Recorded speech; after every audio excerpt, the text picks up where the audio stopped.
Hi guys, I wanted to take a few minutes to talk about prepositions. This is one of our very important content categories of words, and we didn't have too much of a chance to talk about it in class. So let's look a little bit more at prepositions. Do you remember how you were taught what prepositions were back when you were in grade school? I don't really remember. But one semester I had a student say that she remembered them being taught about prepositions as anywhere a cat can go. So a cat could go into and under and around and through and away from and on top of and all these different kind of places where a cat could go. And all of those places or the pathway or the directionality of the path is indicated by a preposition. For our purposes, I think it's best to use a template again, that distributional framework. So I suggest you use it came blank the house. And that blank is where you can fit in a preposition. So it came to the house, under the house, throughout the house, toward the house, away from the house, around the house, above the house, and so on. All of those kinds of words are what we call prepositions. Prepositions started out in English to mark spatial relations as the two concepts of identifying prepositions I just talked about kind of relate to. A cat can go in all these different spatially kinds of places, and the template it came blank the house is marking a spatial relationship between it and the house.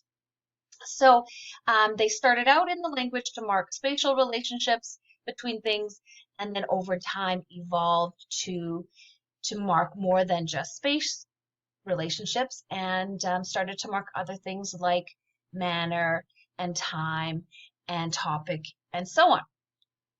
So here is an idea or a sense of how prepositions are basically spatially related words.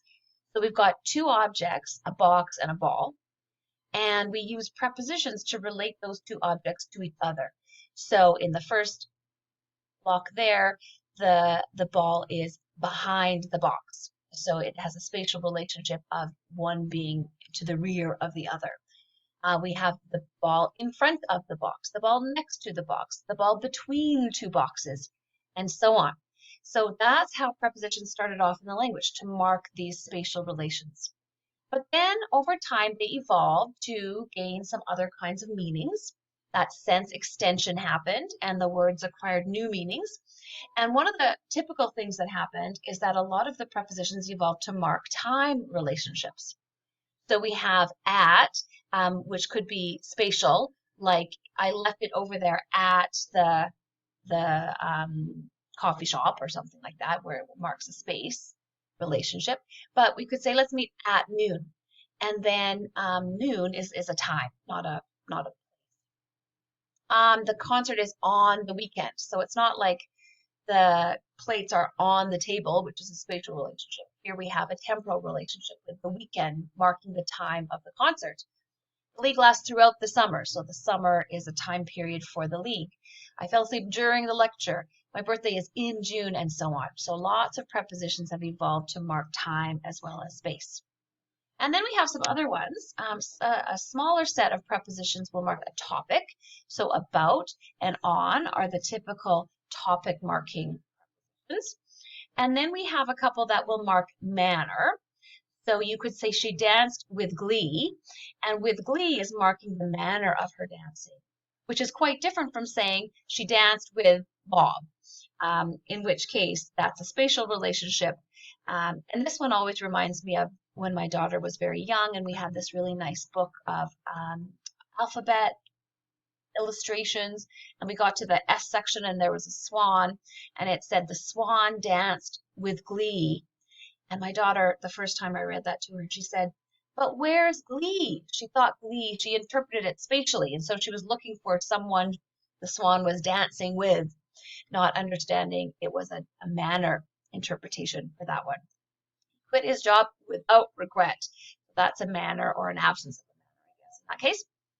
We also have of, that marks the innate property of something, the big pile of snow. So we've got pile as our main noun there, and then of snow indicates what that pile is made up of. What is the innate property of that pile? And it's of snow. So I think if you use the template, that will get you identifying most prepositions quite easily.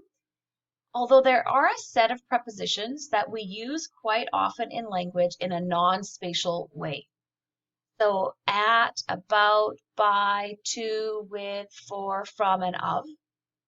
I like to just suggest students just memorize this set as prepositions because even if they are not being used spatially, they are still prepositions.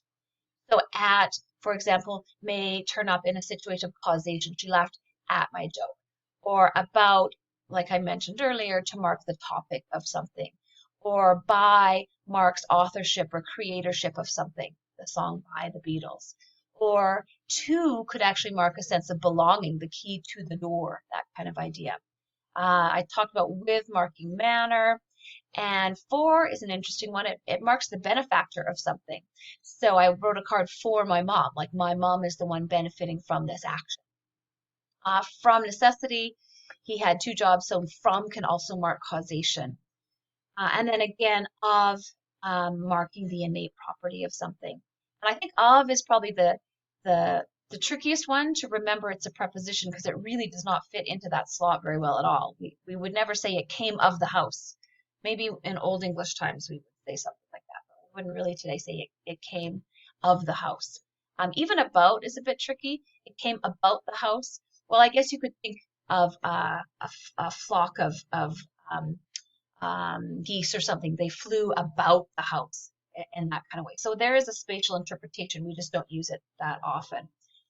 So one of the really important reasons to be able to spot prepositions really well is to help us identify preposition phrases. Preposition phrases tend to be the trickiest kind of phrase for students to initially identify when we look at a sentence and try and break words down into phrases. And preposition phrases, they're just really tricky. So the best way to get really good at identifying preposition phrases is to get really good at spotting those prepositions, at being able to look at a word and say, oh yeah, that's a preposition. Because as soon as you have a preposition, you know you've got a preposition phrase on your hands.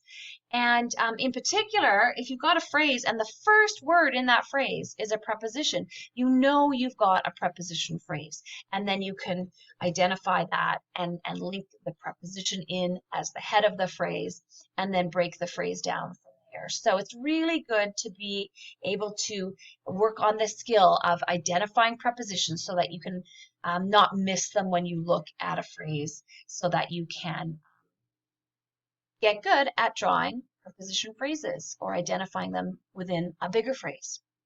Okay, that's all. Good luck. Hopefully you can spot prepositions now, and that will help you draw preposition phrases.